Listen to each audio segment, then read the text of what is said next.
চিত্রনায়িকা বুবলি দেশের দক্ষিণ পূর্ব অঞ্চলের বন্যায় ক্ষতিগ্রস্ত মানুষদের জন্য তার কষ্ট আরও বেড়ে গেল। সামাজিক যোগাযোগ মাধ্যম ফেসবুকে তাদের সহযোগিতায় সরব ছিলেন এই নায়িকা। এবার ত্রাণ নিয়ে ছুটে গেলেন তাদের কাছে। সেখানে গিয়ে কাছ থেকে মানুষের এমন কষ্ট দেখে হৃদয়ে কাঁদছে তার। বৃহস্পতিবার সামাজিক যোগাযোগ মাধ্যমে একটি ভিডিও শেয়ার করেন চিত্রনায়িকা বুবলি। সেখানে দেখা যায় বন্যা কবলিত এলাকায় মানুষের মাঝে ত্রাণ বিতরণ করছেন তিনি, যেগুলোর মধ্যে আছে বোতলজাত খাবার পানি, মুড়ি, বিস্কিট, স্যালাইন সহ অনেক রকমের সামগ্রী।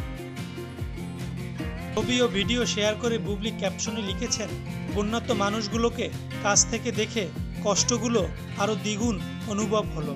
আমার মতো করে আমি সবসময় চেষ্টা করি এই ভালোবাসার মানুষগুলোর কাছাকাছি থাকতে, কারণ এটা আমার মানসিক শান্তি। বুবলির আগে বিনোদন জগতের অনেক তারকাই দেশের দক্ষিণ পূর্ব অঞ্চলের বন্যায় ক্ষতিগ্রস্ত মানুষদের জন্য ত্রাণ নিয়ে ফেনী, কুমিল্লা গিয়েছেন। অনেকে আবার ঢাকা থেকেই ফান্ডিংয়ের মাধ্যমে পাঠিয়েছেন সাহায্য।